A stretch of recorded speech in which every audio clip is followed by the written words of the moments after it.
Hello and welcome again to the Victoria Penfold podcast. Today I am going to be talking about the practitioner training that I have created. But before we start, would you just be able to, like I've asked in the other videos, just to scroll down and just subscribe to the channel? It just helps give me feedback on the content that I'm producing and also to help kind of build the community. Thank you very much. Okay, so I'm going to tell you now about the practitioner training for the Soul's Compass method, which is, Wholeyfit, the Soul's Compass method. Now, this practitioner training that I've created, it's a 1-year transformational journey. Now, in the previous episodes, I've talked about each of the elements of Wholeyfit. So we've got the therapy, then we've got the nutrition and exercise, then we've got the life coaching, and then we've got Be the Change, which is the money. So then what the practitioner training is, basically, it's about bringing them all together. So I designed this as a 1-year course. So then you would go through each of the seasons, so winter, spring, summer and autumn, or in another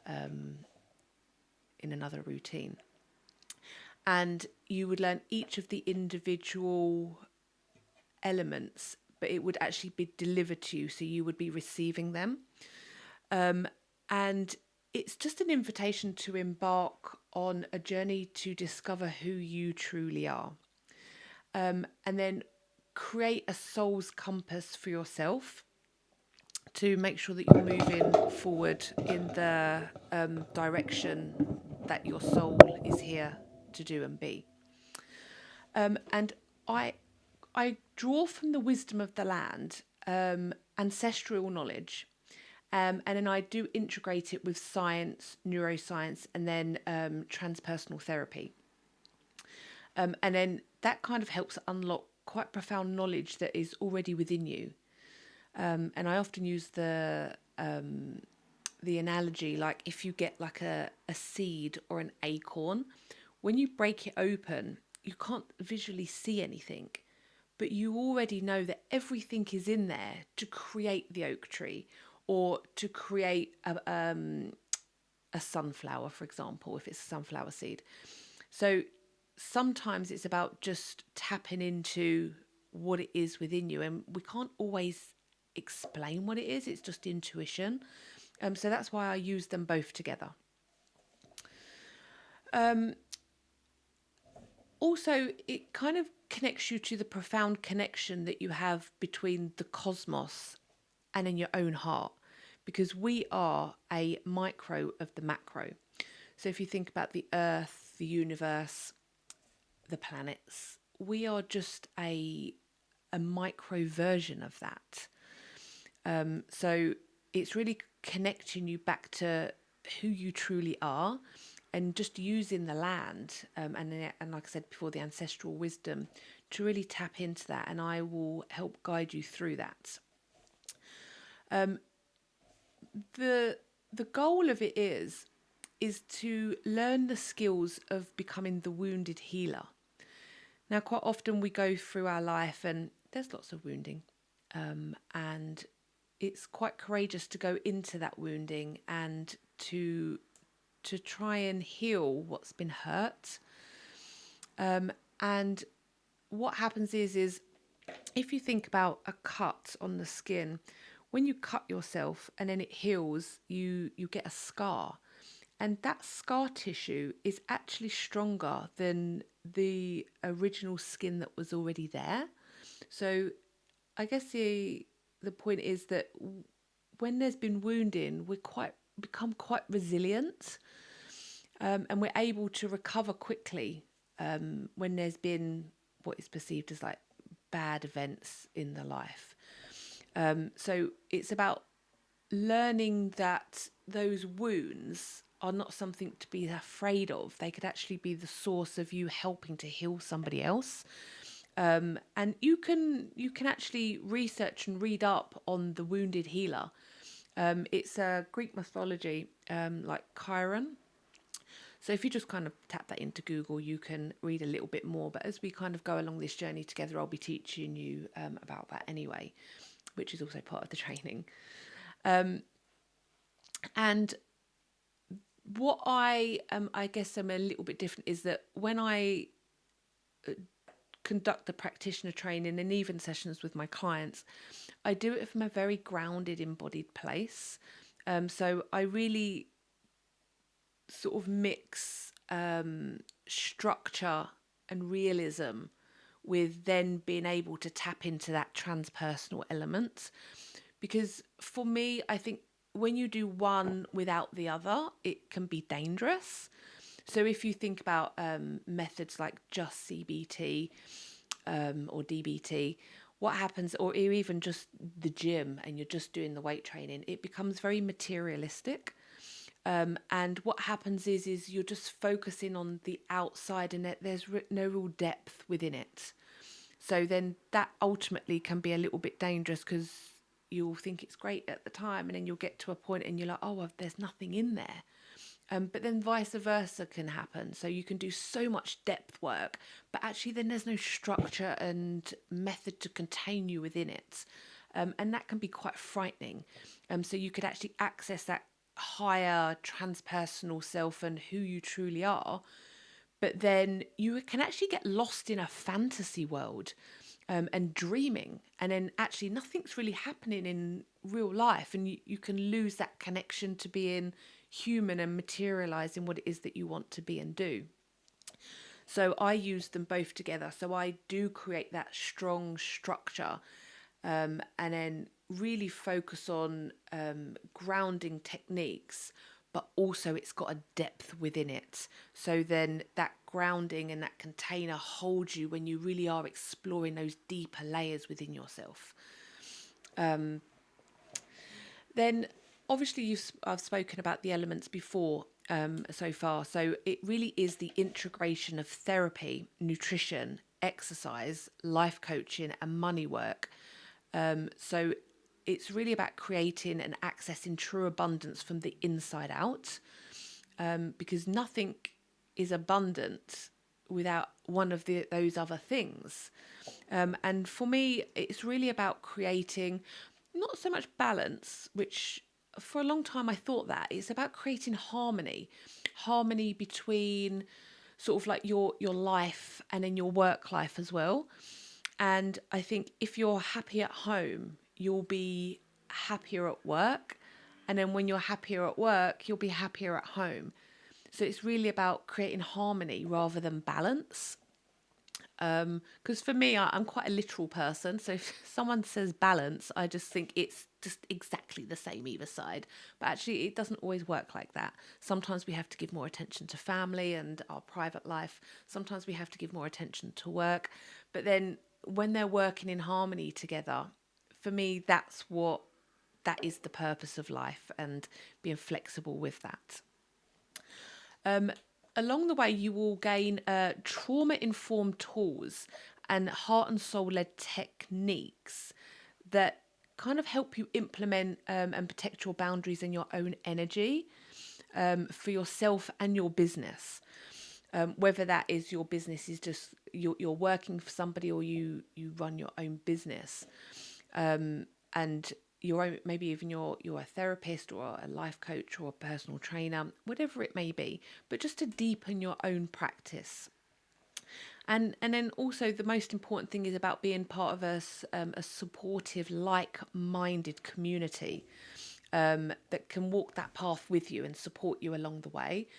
And I'm very pro inclusivity, and I think it can be quite damaging if somebody's invited to do something or you start something, and then along the way sometimes people don't speak or lose their voice because they might think, well, or they've learned that if I say that, then I'm not going to be welcome in that community. And for me, I'm very much like, we start together, we end together. Whatever happens in between, it's all part of it. And I really advocate that you've always got the choice. Like, you have complete autonomy. If you want to leave, you are free to do so. If you want to stay, even if a little bit messy along the way, that's all right too. We've got to practice somewhere. And I'm very much about that. So that's really important for me and for you to know that. And when you kind of get to the end of the course,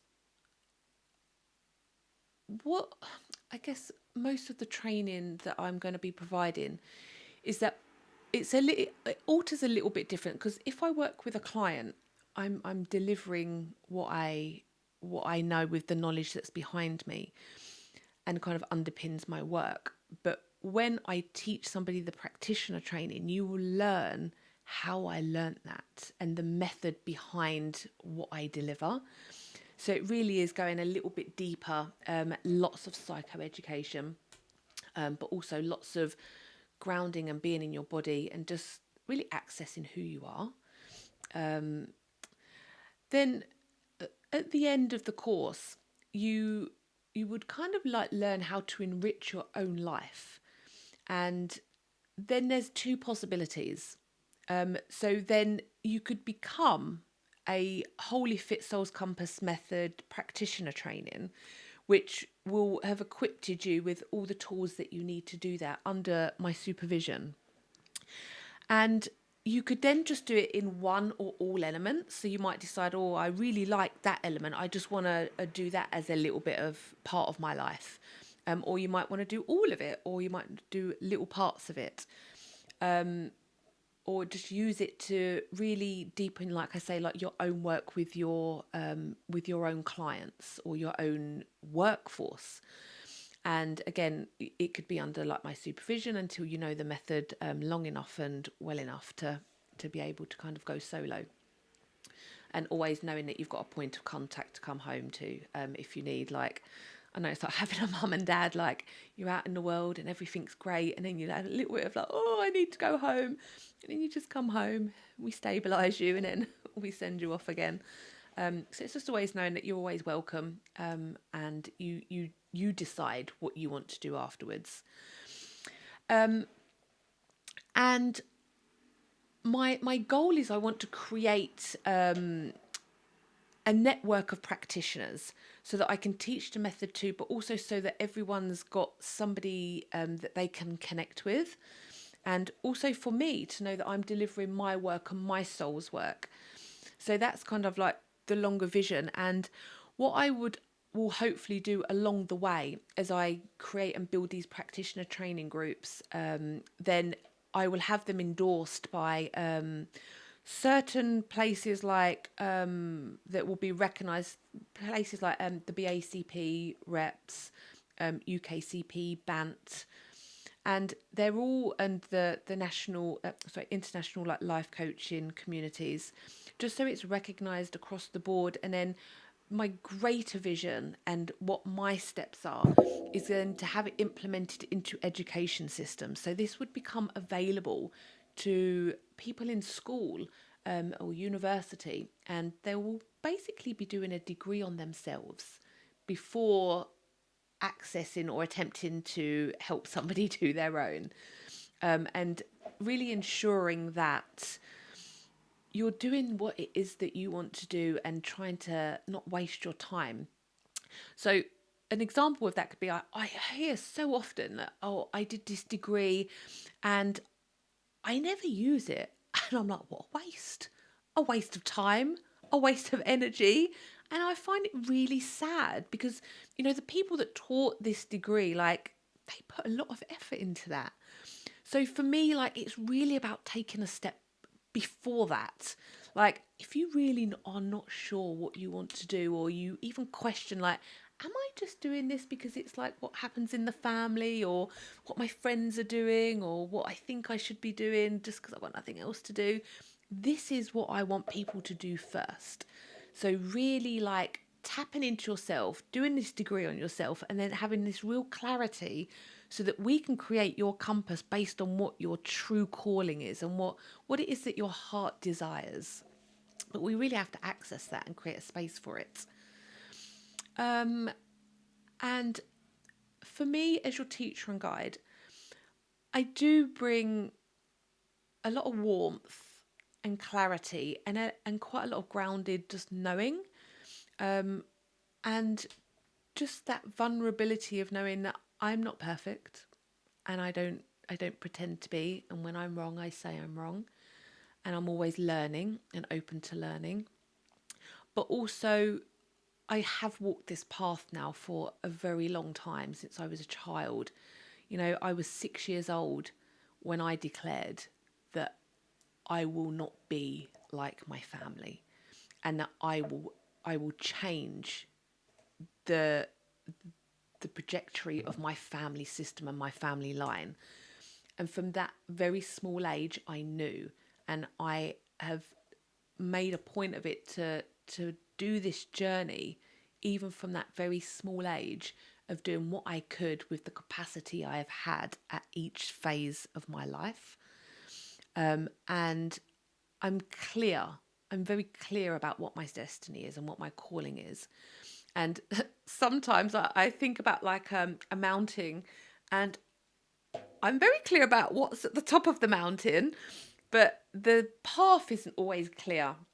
So sometimes that's why I have to kind of sit back, take stock, and like, which way am I going to go now? It's like, I know I'm going up there, and I know where I'm going, and I know exactly what it looks like. But sometimes I just have to make sure the journey is how it's supposed to be, and even doing something like the practitioner training and knowing when I'm ready to do that, that this is the time, and just trusting that, and that's going to take me a little bit closer up there. And yeah, that's something that I will bring with me. And I don't just teach from books. I teach from what I've lived and what I've learned and what I've fully embodied. So every step of this journey, every step of the way, I don't feel fear or worry or panic when I'm with clients. I'm so calm, because I'm like, oh, it's okay, because I've been there. And one of the things that I do, and one of my very big ethics and core values, is that I would never invite somebody to do what I haven't done myself. And I lead by example. So all the way I'm alongside you, because what comes up for you comes up for me, and all I'm doing is just deepening what I already do. So you really won't be alone. And it really is. I created this because it's the course that I wish I had had when I started out.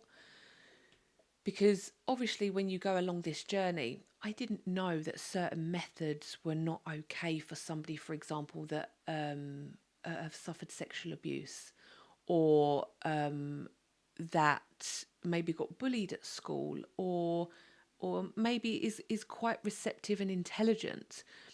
So along the way, I've had to make quite a lot of mistakes, and have a lot of sadness, and have things affect me in quite negative ways, to then suddenly realise that actually that's not okay, but the information's not really been given.